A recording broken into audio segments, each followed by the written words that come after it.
And as I said, the toys. They made a bunch of stuff. Some of it was officially licensed, some of it was not.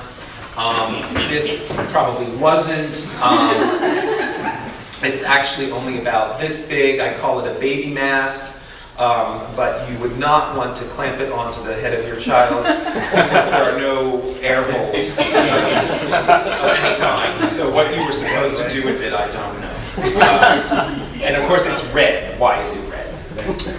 But then this obviously is very authorized, and it's like somebody trying to draw Adam West and Burt Ward. But again, they have this fascination with making the Batmobile red, which is based on absolutely nothing. Ray guns, they didn't really heed to the fact that Batman uses a gun, or doesn't use a gun. In these stories, Batman and Robin are firing gun-like objects at the slightest provocation. Even if it's just a ray gun or a harpoon or something, they just thought the kids want to see Batman and Robin with a gun. Yeah, the ray gun's over here. You would not have seen holstered Batman 45s in toy stores in America. We wouldn't do that. Or a target set with what basically just looks like a revolver to shoot and kill the villains. And then the tin toy rifles, one of which I believe have down here. These made sparks when you pull the trigger in those red parts. Then this is probably not authorized, but it's a kite. It's a children's kite. It's about this big, and with sort of, I think, delightfully naive drawing.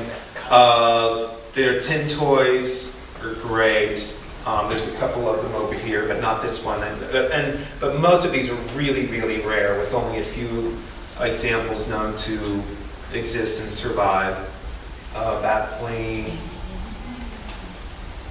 And the Cessna, which is over here, you can take a look at that, although why Batman and Robin would want a Cessna, I don't know, because they're utterly unprotected.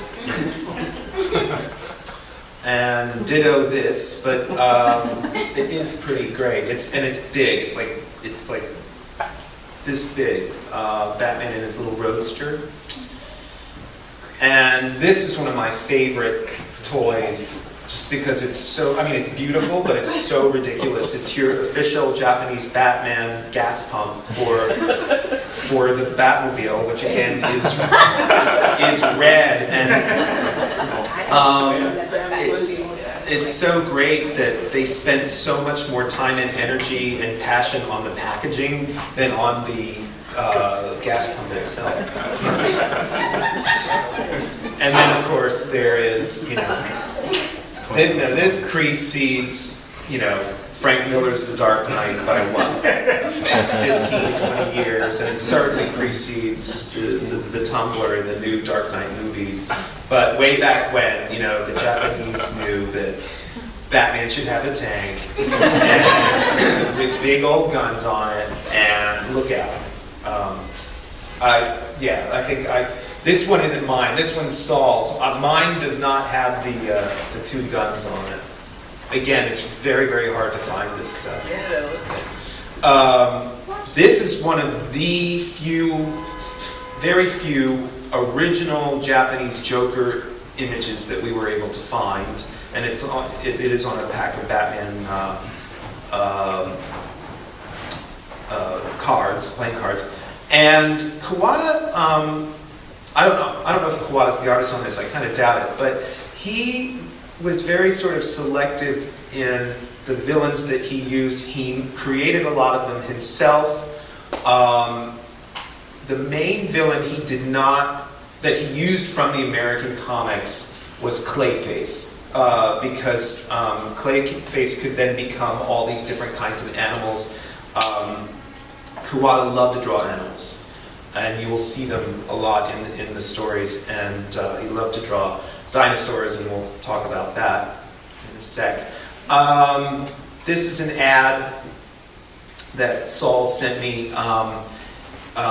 You know, make your own three-dimensional Batman and Robin paper movie projector.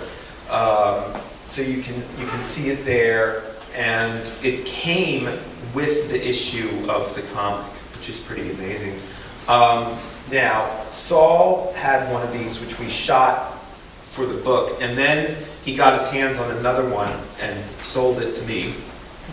And I decided that I wanted to make this damn thing. But of course, there were absolutely no instructions. I don't read Japanese. I don't really know anybody who could translate these for me. So I'm talking myself up here. I spent a weekend and I figured out on my own how to build this goddamn thing. So look at that. That's all the pieces, right? And I figured it out. I wasn't milking your applause, huh? But seriously, it's over here.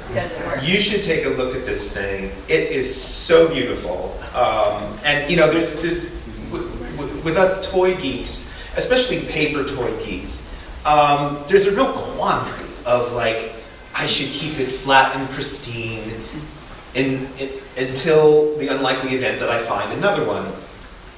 And basically, I mean, Saul's been really great to me. He heard about somebody else who was selling one, so he referred it to me, and he didn't make any money off of it.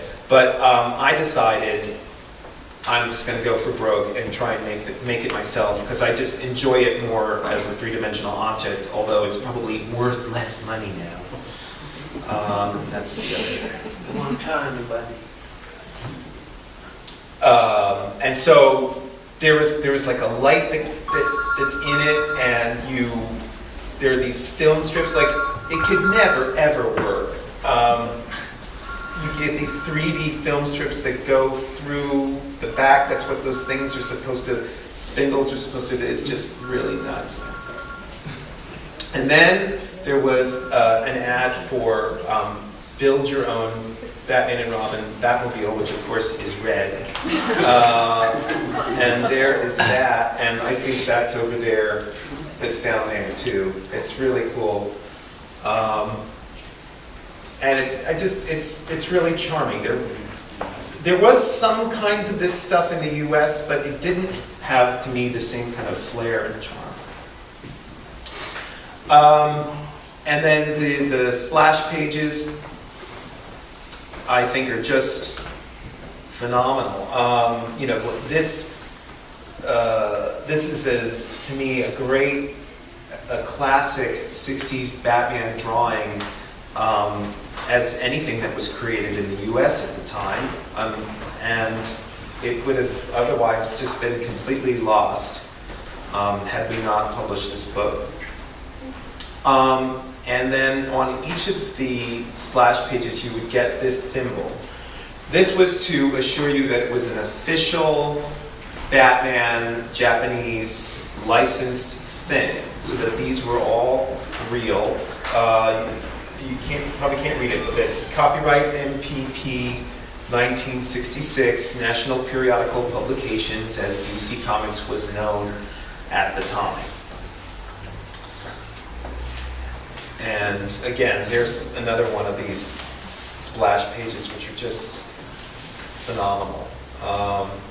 Sometimes you they would actually do the cover of the magazine, but usually this would act as the cover to whatever chapter of the story was being published.